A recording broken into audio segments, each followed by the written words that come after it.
Essa é a terceira semana em que eu estou falando para vocês a respeito de quem Deus é. Quem Deus realmente é. E existem duas coisas que o crente, assim que ele se converte, precisa conhecer com urgência. Número 1, quem Deus é. Quem Deus realmente é. A gente ouve falar muitas coisas sobre Deus, que Ele é isso, que Ele é aquilo, que Ele é assim, que Ele é assado, que Ele faz assim, faz assado, mas eu preciso conhecer quem Deus é, não de acordo com aquilo que dizem a respeito dEle, mas de acordo com aquilo que Ele próprio diz a seu respeito na sua palavra. A outra coisa que eu preciso conhecer é quem eu sou em Cristo. A Bíblia diz que quando eu recebo a Jesus, eu nasço de novo, eu me torno uma nova criatura, eu preciso conhecer essa minha nova identidade. Então são as duas coisas que eu preciso conhecer. Assim que eu me converto, eu preciso conhecer quem Deus é e quem eu sou. E a gente está vendo aqui quem Deus é, quem Deus realmente é. Não aquilo que a tradição diz, não aquilo que a religiosidade diz, mas aquilo que a palavra de Deus diz a respeito de quem Ele é. E para eu entender isso, uma das formas que eu tenho para conhecer, para entender, para saber quem Deus é conhecer os nomes com os quais Deus se apresenta ao homem na sua palavra. A gente vai ao Antigo Testamento e vê Deus se apresentando ao homem com vários nomes diferentes. E eu preciso entender uma coisa. Eu preciso, para conhecer, em especial quando eu vou ao Antigo Testamento para fazer um estudo qualquer no Antigo Testamento, eu preciso saber que a minha praia é o Novo Testamento. Que eu sou da Nova Aliança. Que você e eu somos gente da Nova Aliança. Então, para ir ao Antigo Testamento e entender o Antigo Testamento, eu preciso colocar as lentes do Novo Testamento. Porque no Antigo Testamento eu tenho sombras, eu tenho tipos, eu tenho metáforas, eu tenho sombras e tipos que apontam para a Nova Aliança, que apontam para Jesus. Na Nova Aliança, no Novo Testamento, eu encontro a realização dos tipos e das sombras. No Novo Testamento eu encontro a realidade. Então eu preciso conhecer a Nova Aliança, colocar os óculos da Nova Aliança, para então poder enxergar a Antiga Aliança pela perspectiva da Nova. Quando você vai ao Antigo Testamento, você encontra revelações fantásticas a respeito de Jesus, a respeito de Deus, a respeito da igreja, e eu preciso entender que eu sou da Nova Aliança, porque se eu tentar entender a Antiga Aliança, só com base na Antiga Aliança, eu vou acabar fazendo uma salada. Eu vou acabar caindo numa coisa chamada legalismo. E eu preciso saber e entender que a Antiga Aliança tem sombras, tem tipos, mas que a concretização, a realização, a realidade está na Nova Aliança. Amém? E eu preciso então agora saber quem Deus realmente é, de acordo com aquilo que a palavra de Deus diz. Quando eu vou à Nova Aliança, eu vejo o apóstolo João definindo quem Deus é de uma forma muito simples. Ele não precisou de livros e capítulos enormes. Ele simplesmente usou uma frase. Com uma única frase, João definiu quem Deus é. Deus é amor. Definiu Deus de uma forma simples, objetiva, clara. Deus é amor. Deus é o mesmo ontem, hoje e será para sempre. Mas se eu não pegar essa perspectiva, esse entendimento da Nova Aliança, de que Deus é amor, é capaz de eu ir na Antiga Aliança e achar que Deus é vingativo, que Deus ele mata, que Deus manda pragas, que Deus manda problemas. Não. Eu preciso olhar Deus pela perspectiva da Nova Aliança. Se Ele é amor, Ele sempre foi amor. O problema na Antiga Aliança é que entre Deus e o homem havia um problema que atrapalhava o relacionamento dele com o homem, que se chamava a lei. E pela lei, Deus, por mais amor que ele seja, ele não podia jamais bypassar a lei, contornar a lei, fingir que a lei não existia. É um exemplo que eu vira e mexe uso, que é um exemplo bem radical, que na prática é impossível de acontecer, mas que eu contando para você, eu dizendo para você, dá para você entender esse Deus que é amor, mas que tem a lei entre ele e o homem. Você imagina que um juiz justo, honesto, íntegro, recebe para julgar na sua sala do seu tribunal um traficante, assassino, comprovado que ele é um traficante, assassino, perigoso, e quando esse traficante entra, ele olha e é o seu próprio filho a quem ele ama. esse juiz, por mais amor que tenha a esse filho, ele não pode bypassar a lei e inocentar esse filho. Embora ele ame esse filho com lágrimas nos olhos, ele vai ter que condenar esse filho a 10, 30, 40, 50, 100 anos de prisão. Não é verdade? Se ele é um juiz justo, íntegro e honesto, ele não vai bypassar a lei. Ele tem que cumprir a lei, apesar de ser um pai amoroso. Deus tinha a lei entre ele e o homem na antiga aliança. Na nova aliança, Jesus cumpriu a lei. E a Bíblia diz, hoje, a Bíblia diz que no livro de Romanos, que agora a lei foi cumprida em Cristo, e que em Cristo, agora a lei sai do relacionamento, e agora você tem uma nova lei para se relacionar com Deus, que é a lei do amor, a lei do Espírito e da vida.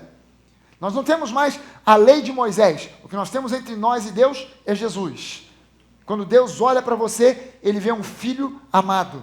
E Deus não lança sobre a sua vida castigo, praga, lições para você aprender. Não, Deus te colocou nesse leito de hospital para você aprender uma lição. Deus te colocou nessa falência para você aprender alguma coisa sobre ele.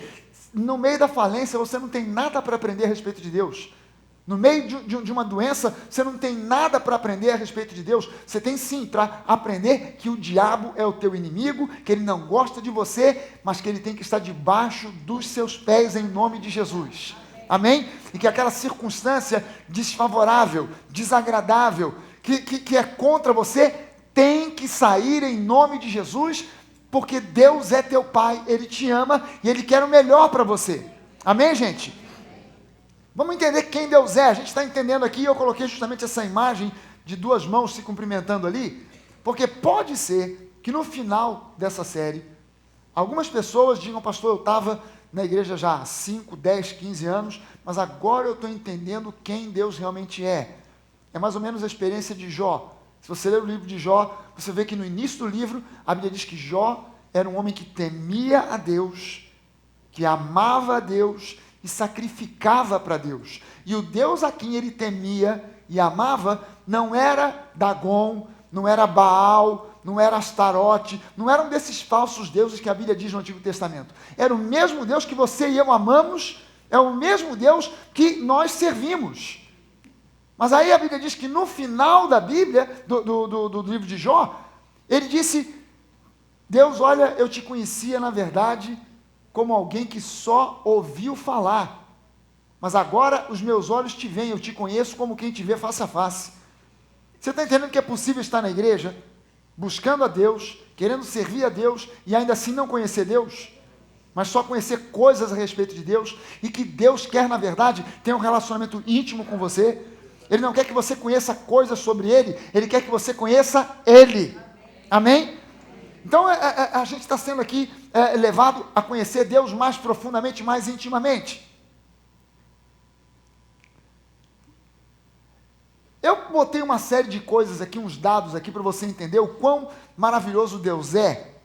Quando você vai ao livro de Gênesis, e você começa a ver Deus criando o homem, a criação do homem, e as gerações que se seguiram a Adão, eu não sei se você já teve noção disso. Você já leu sobre, por exemplo, um homem chamado Noé? Já não leu na Bíblia sobre Noé? Camarada do dilúvio, o cara que construiu a arca. E você sabia que o pai de Noé foi um camarada chamado Lameque? Você sabia que Adão, na época em que Lameque estava, que Noé estava para nascer, Lameque conheceu Adão? Você sabia disso? Que Adão ainda estava vivo, próximo da época de Noé. Adão ainda estava vivo nessa época, que ele conheceu 9 gerações, 9, com ele, 9. Adão teve filho, neto, bisneto, trisneto, quadrineto, eu já não sei nem mais o nome, porque ninguém tem esses troços. Ninguém tem essa, quinquineto, sextineto, septineto, octaneto, nonianeto, enianeto. Você sabia que Adão teve tudo isso? Ele viu toda essa turma? Aí você fica feliz de ver um neto. Adão já estava cansado de ver neto. Neto, bisneto, trineto. Adão viu gente que não acabava mais. Quando Enoque, aquele camarada que foi arrebatado, que não morreu, quando Enoque nasceu, Adão tinha 622 anos, era um garoto ainda. Ele morreu com 930. Ele estava chegando ainda na maturidade. Estava chegando na maturidade. Quando Enoque foi arrebatado aos 365 anos, Adão só tinha morrido há 57 anos. O cara viveu muito e conheceu muita gente. Para você ter uma ideia, olha só, eu coloquei aqui, eu passei ontem à noite fazendo conta, com máquina de calcular, olhando na Bíblia, vendo quando fulano nasceu, quando ciclano morreu, quando ele teve filho, fazendo conta, para entender. Olha só, Adão nasceu no ano 0. Adão foi criado, nasceu na semana da criação, ano 0. Ele viveu 930 anos, então ele morreu no ano 930. A gente está acostumado a falar sobre antes e depois de Cristo. Eu aqui vou falar sobre antes e depois de Adão. O que havia antes de Adão? A terra era sem forma e vazia, não havia nada. Ano 0, o ano em que Adão existiu, veio a existir, foi formado. Ele viveu 930 anos, no ano 930 ele morreu, ele teve um filho chamado Sete. Sete nasceu no ano 130, porque Adão teve esse filho aos 130 anos de idade. Sete viveu 912 anos. Ele morreu, portanto, no ano de 1042, depois de Adão. Sete teve um filho chamado Enos. Enos nasceu no ano 235 da existência do mundo. Ele viveu 905 anos, morreu no ano 1140, depois de Adão. Enos teve um filho chamado Cainã. Cainã nasceu no ano 325, depois de Adão. Viveu 910 anos, morreu no ano 1235 da criação da humanidade. Ele teve um filho chamado Maalalel, que eu sempre falo devagar porque dá nó na língua. Maalalel nasceu no ano 395. Ele viveu 895 anos, morreu no ano 1290 da criação. Maalalel teve um filho chamado Jared, que nasceu no ano 460 da criação, viveu 962 anos e morreu no ano 1422. Jared foi o pai de Enoque, esse cara que andou com Deus numa comunhão tão grande com Deus, que não deu tempo dele viver a vida toda aqui. Ele não morreu, foi arrebatado, foi levado para Deus, para viver com Deus. Ele nasceu no ano 622, viveu 365 anos nessa terra, e no ano 987 da criação, Deus levou, Deus o tomou para si. Enoque foi pai de um camarada chamado Metusalém. Às vezes a gente conhece ele como Matusalém, que é o camarada que viveu mais tempo nesse mundo. Matusalém nasceu no ano 687 da criação. Ele viveu 969 anos. 969 anos. No ano de 1656 foi o ano em que Matusalém morreu. 1656 da criação é exatamente o ano aonde aconteceu o dilúvio. Porque o nome de Matusalém era uma profecia. Matusalém significa, quando ele morrer, virá. Quando ele morrer, virá o quê? Um juízo, o dilúvio. Era um garoto que, quando ele dava um espirro, todo mundo orava por ele. Ah, meu Deus, não deixa esse garoto ficar doente, porque quando ele morrer, virá o quê? O juízo. Então segura aí. Matusalém foi o pai de Lameque. Lameque nasceu no ano 874 da existência do mundo, da criação, viveu 777 anos e morreu no ano de 1651. Morreu antes do seu pai, que morreu em 1656, ele morreu em 1651, ou seja, 5 anos antes do dilúvio. E ele foi o pai de Noé, que nasceu no ano de 1056, viveu 950 anos, morreu no ano de 2006. Não 2006 agora, não viveu tanto assim também. Ano 2006 da criação, né? Agora, você reparou nesses números todos em que esse pessoal morreu? Reparou que desde Adão, desde da existência de Adão até Lameque, Adão viveu esse tempo todo, Adão conheceu, ele viveu até a época de Lameque, mas olha só, porque Lameque nasceu no ano 874, Adão só morreu com 930, então Adão chegou a conhecer o seu neto Lameque. Mas você reparou que, se você olhar para as datas, a data do dilúvio, 1656. Dessa turma toda aqui, quem morreu mais próximo do dilúvio foi Lameque, que morreu no ano de 1651. Ou seja, dessa turma aqui, de Lameque para cima, ninguém morreu por causa do dilúvio. Todos morreram antes do dilúvio. Você percebeu isso aqui? Nenhum deles passou pelo dilúvio. O que isso mostra para mim? Isso mostra para mim que o Senhor Jesus não permitirá que a sua igreja passe pela grande tribulação. A igreja será tirada desse mundo antes da manifestação do anticristo. Não adianta você ficar preocupado em saber quem é o anticristo. Você não vai ver a cara dele. Ele não vai ter oportunidade de ouvir você pregando para ele. Porque você não vai estar mais aqui. Entenda só o seguinte, Noé, ele dessa turma toda, o único que ainda restou dessa linhagem aqui foi Noé. E dessa linhagem é que veio Jesus. Se você ler o livro de Gênesis, você vê que no capítulo 4 fala sobre os descendentes de Caim. Mas quando chega no capítulo 5, fala sobre os descendentes de Adão. Ora, Caim não era descendente de Adão? Então por que a Bíblia não fala descendente de Caim, descendente de Adão através da linhagem de Caim? Não. Deus, ele simplesmente rejeitou essa linhagem porque essa linhagem rejeitou Deus. Mas a linhagem que veio através de Sete, o terceiro filho de Adão, ele perdeu Abel e ele teve esse outro filho chamado Sete, e através da linhagem de Sete veio o Salvador. Essa linhagem, a linhagem de Caim passou pelo dilúvio, mas a linhagem de Sete, ninguém passou pelo dilúvio. Amém, gente? Porque Deus, quando vier a grande tribulação, nós já não estaremos aqui, porque Deus já vai nos ter levado para encontrar com Jesus nos ares. Amém? Quando você começa a pegar esses nomes dessa turma, eu disse para você que nomes na Bíblia têm significado. Nomes na Bíblia têm significado. E quando eu começo a entender os nomes, o significado dos nomes, eu começo a ter uma revelação de Jesus. Agora olha só os nomes, desde Adão até Noé.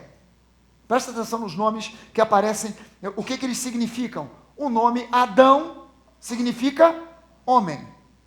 Em hebraico, Adamá é homem. Adamá vem de Adão. O nome Adão significa homem.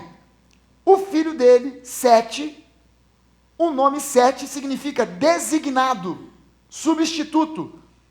Designado ou substituto. É o nome que significa Sete. O filho de Sete, Enos, o nome Enos significa mortal, frágil. Não me pergunte por que um pai coloca o nome de um filho de mortal ou frágil. Porque se eu sou o pai, eu coloco o nome dele de Hércules, Super-Homem, o Fortão, Bonitão, Brad Pitt, alguma coisa assim. Eu não sei por que um pai bota o nome do filho de Enos, mas por um outro lado eu sei. Todos esses nomes aqui, na verdade, foram inspirados pelo próprio Deus. Então Deus inspirou Sete de uma maneira que provavelmente nem ele mesmo entendeu por que colocou o nome do filho de Enos. Mas ele chamou o filho de Enos, que significa mortal ou frágil. Enos teve um filho chamado Cainã, e o nome Cainã significa comprado, adquirido. O nome Cainã também pode significar lamento, choro, pesar. Cainã teve um filho chamado Maalalel. O nome Maalalel significa abençoado, Deus bendito. Se lembra dos nomes que eu citei aqui? Os nomes eloísticos, terminados com El, sempre tem alguma coisa a ver com Deus. Maalalel. Esse nome tem alguma coisa a ver com Deus. Deus bendito, o Deus abençoador, abençoado. Maalalel teve Jared, filho de Maalalel foi Jared. O nome Jared significa descerá. Jared, apesar de ser o nome desse cara, é um verbo hebraico, que significa descerá. Tu vê só, tem que ser uma inspiração de Deus. Quem é que vai botar o nome do filho de descerá? Ô descerá, vem cá meu filho. Traz um copo d'água para o seu pai aqui, descerá.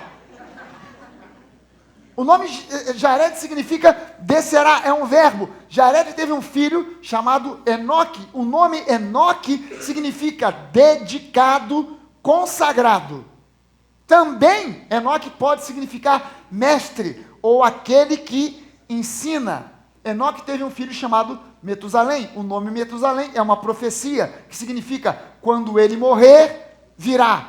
Metusalém teve um filho chamado Lameque. O nome de Lameque significa aquele que vence, poderoso. Lameque foi o pai de Noé, e Noé, o nome Noé significa descanso.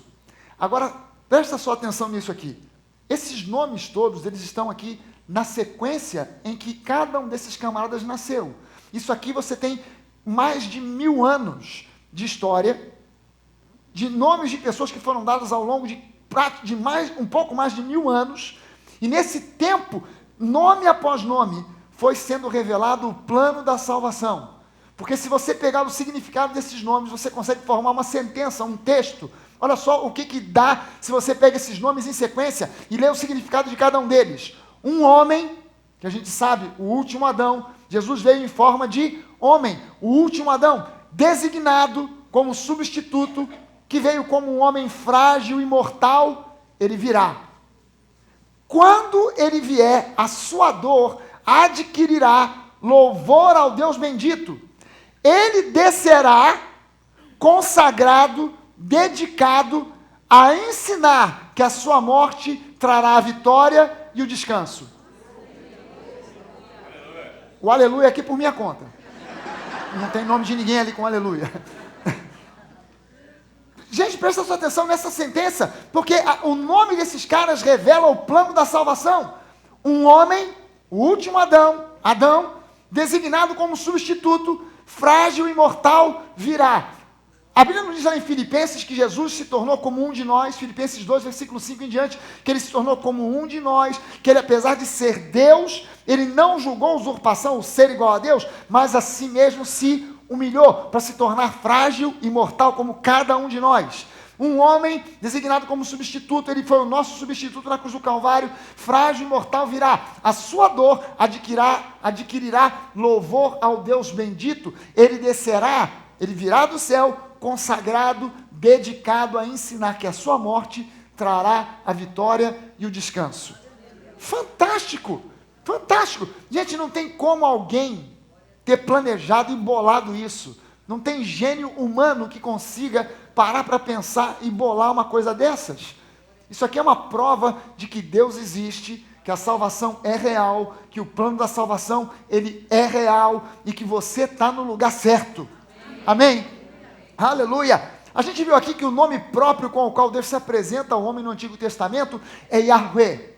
Yod-He, Yud-He, Vav-He. As 4 letras que são o tetragrama que revelam o nome próprio, o verdadeiro nome de Deus. Yahweh. Yahweh significa, é transliterado para o português como Jeová. Mas o nome Yahweh literalmente significa eu sou.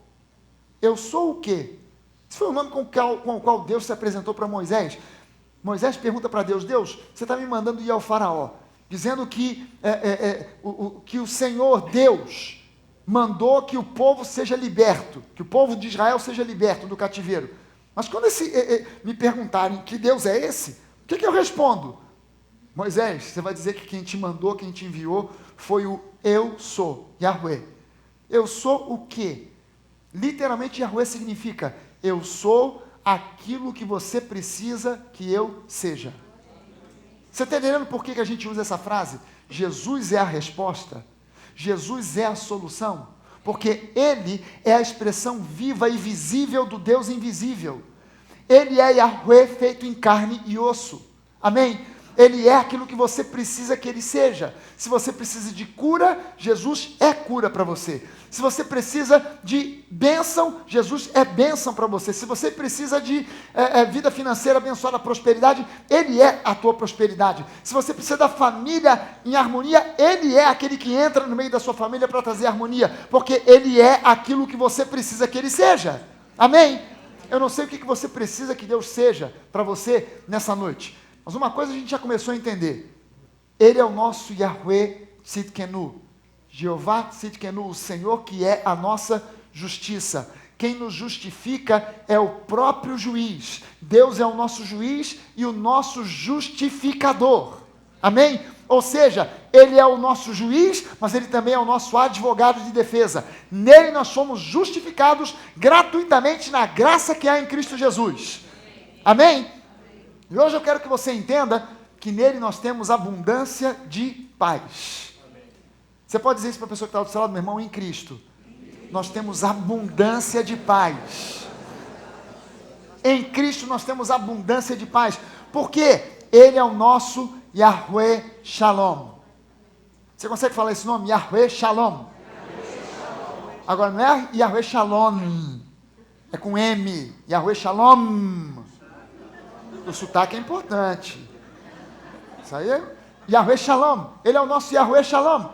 É o Senhor, o Deus que é a nossa paz. Não é uma paz qualquer, gente, porque essa palavra Shalom é traduzida como paz, mas não é simplesmente paz, é uma qualidade de paz diferente daquilo que o mundo tem como conceito de paz.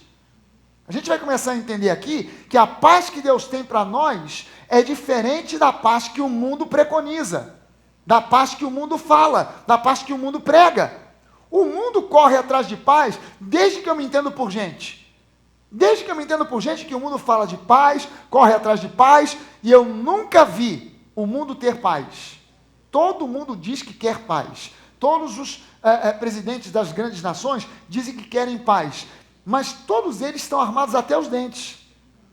E a filosofia do mundo é, se eu quero ter paz, o que eu preciso fazer? Eu preciso me armar até os dentes para que o vizinho, o país vizinho, fique com medo de mim e nós vivamos em paz.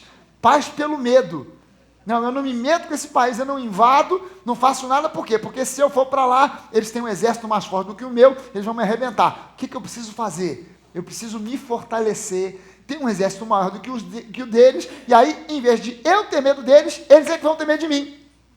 E aí a paz se faz por uma outra via, não mais por eu ter medo deles, mas agora por eles terem medo de mim. E você entende que no medo não há paz? O mundo sustenta a paz através do medo. Nós precisamos entender que a paz que Deus tem para nós é outra história. Não é uma paz idealizada. Não é uma paz que flui de um desejo de ter paz que nunca se concretizará. A paz que Deus tem para você não é a paz de John Lennon. Você está entendendo isso? Imagine all the people. Imagine no possessions. Imagine no religion. No nothing.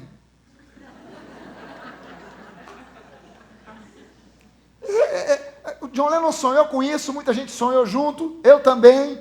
Nunca aconteceu. E nunca vai acontecer. Porque o que você e eu precisamos é da genuína e verdadeira paz que vem de Jeová Shalom, Yahweh Shalom, o Deus que é a nossa paz. Amém? Eu coloquei aqui até em hebraico só para dar um charme, né? Yahweh Shalom. Você sabe que hebraico lê daqui para lá, né? Yahweh Shalom, o Deus que é a nossa paz. Esse termo Yahweh Shalom, Jeová Shalom, aparece pela primeira vez no livro de Juízes, no capítulo 6. O contexto ali, se você pegar Juízes, no capítulo 6, começa dizendo que o povo de Israel fez o que era mal perante o Senhor. Por causa disso, Deus permitiu que enviasse sobre Israel um juízo. Então vieram os midianitas. Por 7 anos, o povo de Israel esteve debaixo da opressão dos midianitas.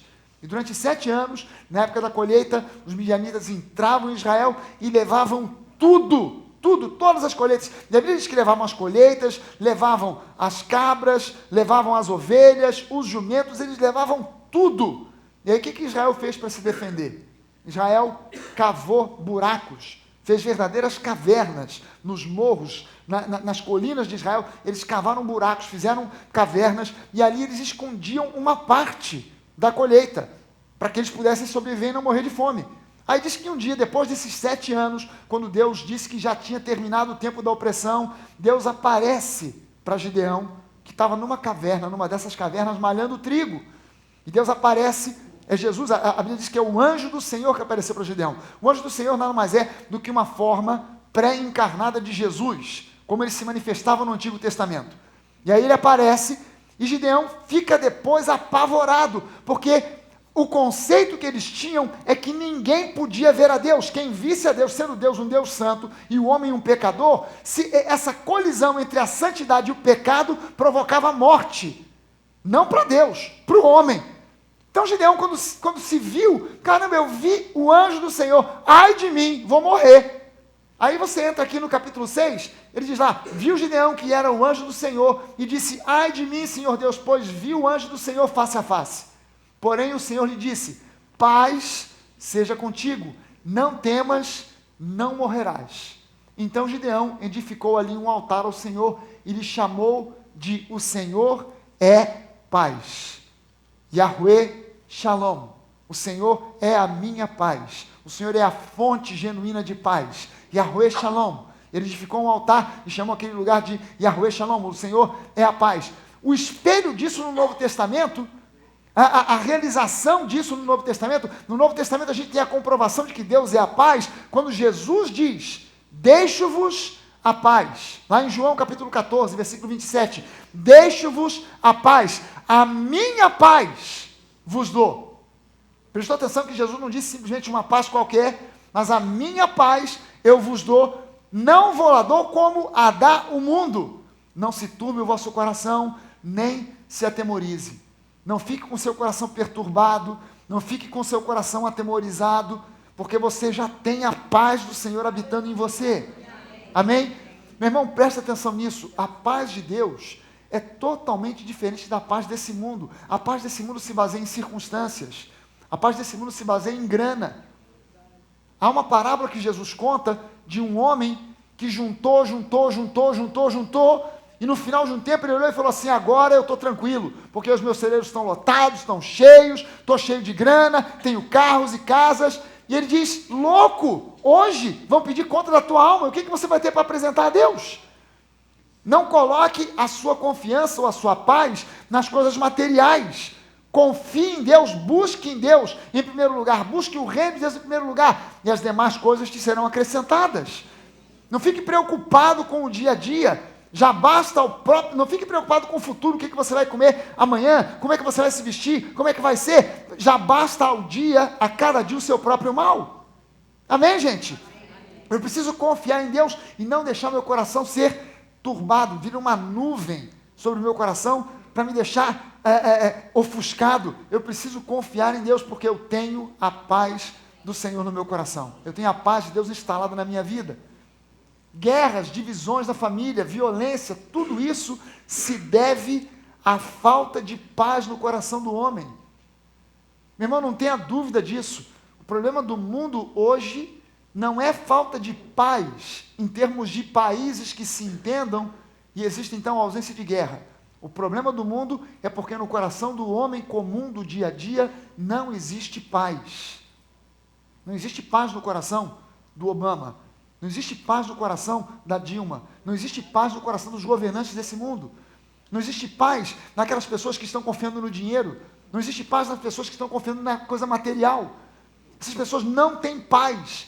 Elas têm uma sensação de paz quando a economia melhora. Quando a economia piora, a sensação de paz vai embora. Essas pessoas não dormem em paz. Essas pessoas não vivem em paz. Você e eu temos uma paz que é inexplicável. A Bíblia chama essa paz de uma paz que excede a todo entendimento, ou seja, excede a razão, excede a lógica, vai além do entendimento e além da razão. O problema do homem, guerras, divisões da família, violência, tudo se deve à falta de paz no coração do homem. Falta de paz causa deterioração física, mental e espiritual.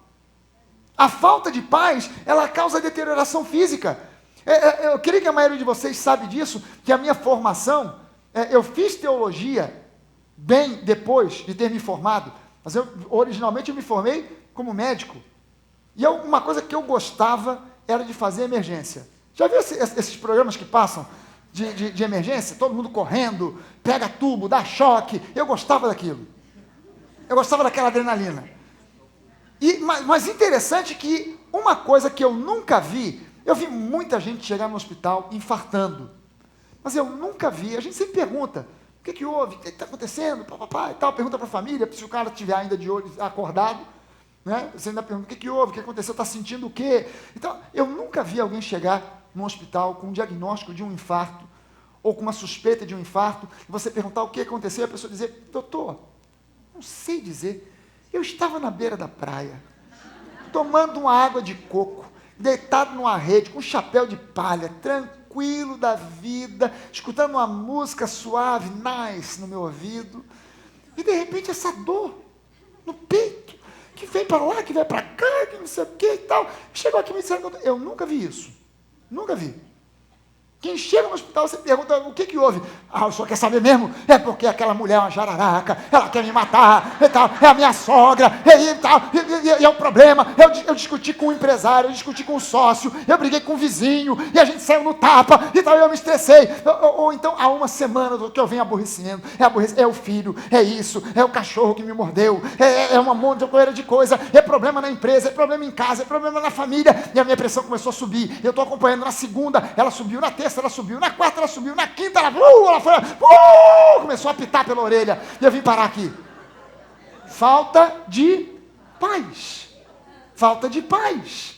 Falta de paz no meio da família causa deterioração física. Camarada ou infarta, ou então é um AVC. A pressão foi subindo. Deterioração mental. A pessoa com falta de paz, ela acaba com síndrome do pânico, ela fica atordoada, ela não sabe o que fazer, ela fica angustiada, ela entra em depressão, tudo consequência de falta de paz. E falta de paz causa deterioração espiritual, porque a pessoa que está infartada, que está com síndrome do pânico, que está deprimida, ela procura uma saída espiritual e ela dificilmente procura Jesus. Ela vai procurar acender uma vela para Exu Caveira, ela vai para uma encruzilhada para acender, botar um prato de farofa para pombagira ou sei lá o quê. E quanto mais ela busca a paz nessas coisas, menos paz ela tem. Incrível! Pessoa, quanto mais sacrifícios ela presta para entidades, tentando encontrar paz, menos paz ela tem. Às vezes ela não vai para um lugar radical desse, às vezes ela vai para um lugar assim que ela quer ouvir a avó. Dá para trazer minha avó aí para dizer como é que as coisas estão, como é que vai ser o futuro. Então ela quer saber. E a avó vem e fala assim, meu netinho vai ficar feio, coisa vai ficar ruim. O cara entrou ali sem paz, sai com menos paz ainda por causa da avó. Que nem a avó, coisa nenhuma, é um demônio que manifestou ali.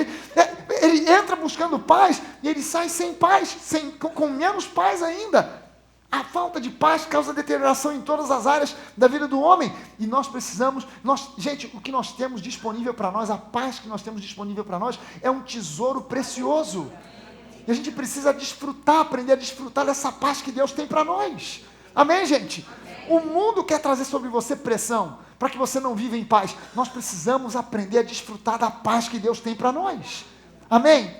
Atos 10, 36, o apóstolo Paulo pregando para Cornélio, na casa de Cornélio, ele diz, apóstolo Paulo não, Pedro, ele diz, essa é a palavra que Deus enviou aos filhos de Israel, anunciando-lhes o evangelho da paz, a boa notícia da paz.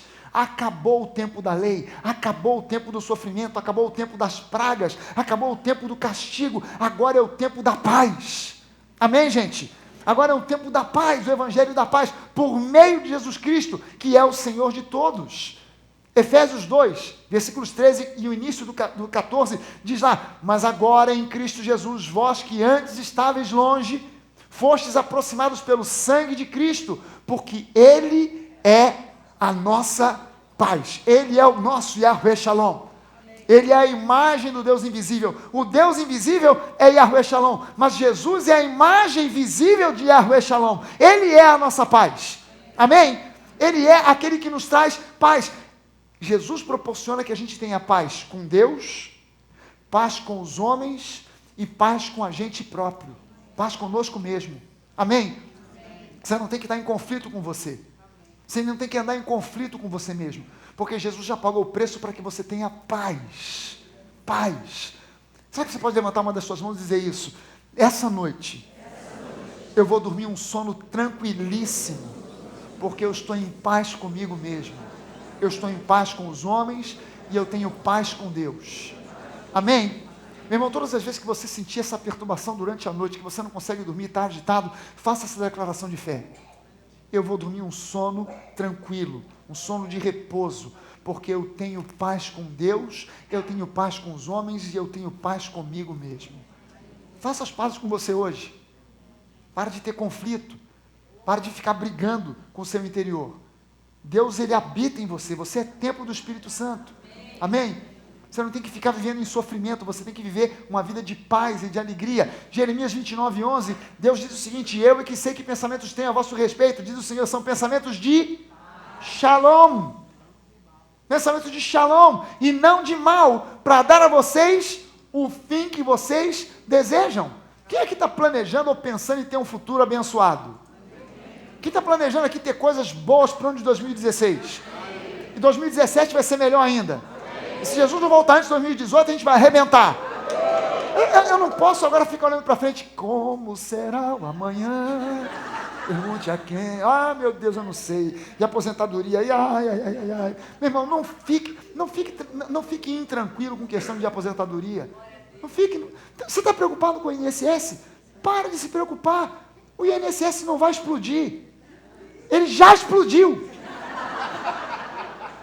Não é uma coisa que está para acontecer, não. Já aconteceu. Você que ainda não percebeu e não sabe, mas já há muito tempo atrás que ele já detonou. Esquece isso. Esquece isso. O teu futuro está nas mãos de Deus, não está na mão da Dilma. Teu futuro não está na mão do INSS. Teu irmão não está na mão do futuro presidente. Teu irmão está nas mãos de Deus. Aleluia. Amém? Teu futuro não depende do dólar, não depende do euro, não depende da economia. O teu futuro depende de Deus. Meu irmão, se o teu futuro depende da economia, do dólar, do euro, da Dilma, você está lascado. Mas se o teu futuro depende de Deus, você está completamente seguro. Amém? Aleluia. Shalom. Se você for ao dicionário de hebraico, você vai encontrar isso aqui, ó. É claro, você conhece hebraico muito bem, melhor do que eu, e sabe que aqui está escrito Shalom. Né? Shin, Lamed, Vav, Mem, Sofit. É o M no final.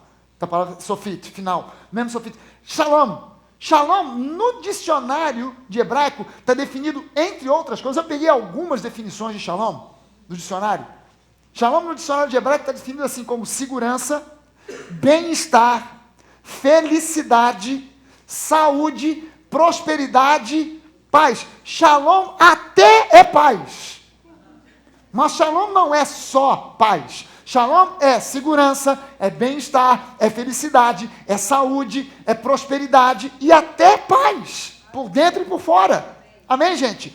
Quando o judeu cumprimenta você, se você encontrar com um judeu, dependendo do dia, ele vai dizer sempre para você Shalom. E se for um sábado, Shabbat Shalom. Shabbat Shalom significa descanso e paz. Shabbat, descanso. Shalom, paz. Shabbat Shalom, paz e descanso. Quando você entra no descanso, você desfruta de paz. Quando você está em paz, você entra no descanso. Amém? Uma coisa conduz para a outra. Deus quer que você entre no descanso para desfrutar da paz que Ele tem para você. E Shalom não é uma paz qualquer. Shalom é uma qualidade de paz, que não é a paz que o mundo tem. É uma paz que só Deus possui. Essa paz que excede todo o entendimento. Essa paz que vai além da razão. Essa paz que é segurança, que é bem-estar, que é felicidade, que é saúde, que é prosperidade e que é paz no seu coração. Vamos dar uma olhada em cada um desses aspectos aqui. Segurança. Quando o Shalom se instala no seu coração, isso faz de você uma pessoa segura e equilibrada. Amém, gente? Amém. Presta atenção nisso, porque se você começa a pensar nos muitos crentes que você conhece, poucos são seguros e equilibrados. A grande maioria continua sendo inseguros e muitos desequilibrados. Mas Shalom, quando se instala no seu coração, quando você está consciente sobre Shalom, isso produz no seu coração segurança e equilíbrio. Shalom produz em você uma pessoa confiante, alguém que encara a vida sabendo que eu posso ir adiante porque Deus é comigo. Eu tenho confiança para enfrentar o dia a dia. Eu não me acovardo diante das lutas, porque Shalom produz em mim confiança. Shalom produz em você uma certeza de que Deus te protege. Amém. Meu irmão, nós vivemos numa cidade onde, se Deus não proteger a gente, não tem carro à prova de bala, não tem colete à prova de bala, uma hora o mal vai te alcançar. Mas se você é cercado pelos anjos, como a Bíblia diz que você está protegido. Deus protege você.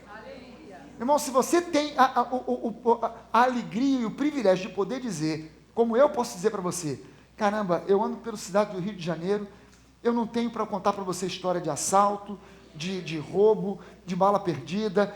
Meu irmão, onde você estiver, não tem bala perdida, ela não vai te alcançar, porque ela está perdida. Ela está perdida. Ela não vai te alcançar. É óbvio, você não vai se botar no meio do tiroteio no centro da cidade. Eu sou Jeová Shalom, aleluia, pode mandar bala. Não é isso? Porque você é uma pessoa equilibrada. A paz, Shalom, faz de você uma pessoa equilibrada, sensata. Mas você anda em segurança sabendo, eu não tenho que andar por aí com medo e insegurança de bala perdida, de assalto, de sequestro, de relâmpago, porque Deus é comigo, Ele acampa os anjos ao meu redor. Amém? Quando Shalom se instala no meu coração, eu não temo o futuro, porque eu sei que o meu futuro está nas mãos de Deus. Quando Shalom se instala no meu coração, eu não temo o adversário. Você está entendendo que hoje em dia existem igrejas que acabaram ao longo do tempo botando mais ênfase no diabo do que em Jesus? E a igreja deveria ter como centro Jesus. Jesus é o centro da igreja. Jesus é o centro do universo, então ele tem que ser o centro da nossa vida. Mas há igrejas que falam tanto do diabo, é o diabo para lá, o diabo para cá. Gente vai dar testemunho e começa falando do diabo. Irmãos, o diabo está furioso, o inimigo está furioso, e por aí vai, e o diabo isso, o diabo aquilo, e demônio disso. Tem gente que fica vendo demônio em tudo quanto é esquina. A pessoa não pode dar uma topada no sofá, demônio do sofá, é repreendido em nome de Jesus. Tudo tem demônio para lá e para cá. Meu irmão, esquece essa história de demônios, eles existem, eles estão aí tentando te oprimir, tentando te perturbar. O que você faz? Você não fica reclamando deles, não fica conversando com eles, você olha para o autor e consumador da sua fé, e os demônios fogem. Quando você foca em Jesus, creia nisso, quando você foca em Jesus, você não precisa de sal grosso ungido, você não precisa de rosa ungida. O evangelho virou um evangelho de coisas. Deu uma topada no sofá, é o demônio do sofá. O que eu preciso? Eu preciso passar sal ungido para o demônio sair. Não, eu só preciso focar em Jesus e o demônio, sai voado. Amém, gente? Amém. Entenda isso. Quando você foca em Jesus, os demônios fogem. Quando você foca em Jesus, os demônios fogem. Bem-estar, o que é bem-estar? Quando Shalom se instala na minha vida, eu passo a ter bem-estar. Ter bem-estar significa que eu estou de bem com a vida. Sabe o que é isso? Está de bem com a vida? Você conhece crente que parece que está de mal com a vida? Aquele crente que quando te cumprimenta, você parece que ele vai te bater. Pai do Senhor, irmão. Fala assim de um jeito meio pesado, né? Parece que o cara não está de bem com a vida. Quem está de bem com a vida, vive muito mais light. Você está entendendo isso? Não é aquela pessoa com aquela carranca. Só Jesus salva. Misericórdia. É alguém que está de bem com a vida. Quando eu tô com esse bem-estar, que Shalom está em mim, eu não me deixo guiar pelas circunstâncias, mas eu começo a andar pela fé. Não importa o que as circunstâncias dizem, eu sei que Deus quer o meu bem-estar. Então eu ando pela fé.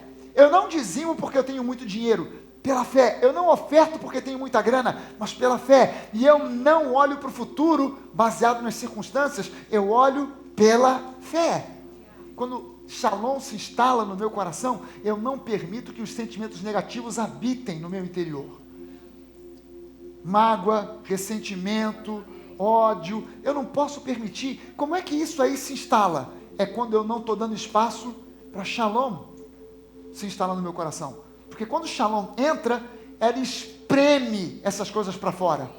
Expulsa o ressentimento, a mágoa, a ira, as coisas do passado, elas têm que sair. Por quê? Porque chegou a paz que excede todo o entendimento. Amém? Porque chegou a paz que excede todo o entendimento. Saúde, o que é saúde para valer? Saúde, quando o Shalom chega, saúde chega junto. Saúde é quando eu olho e eu entendo, eu confio, eu me vejo e eu declaro que eu fui curado, eu fui sarado pelas pisaduras de Jesus e eu descanso nessa promessa.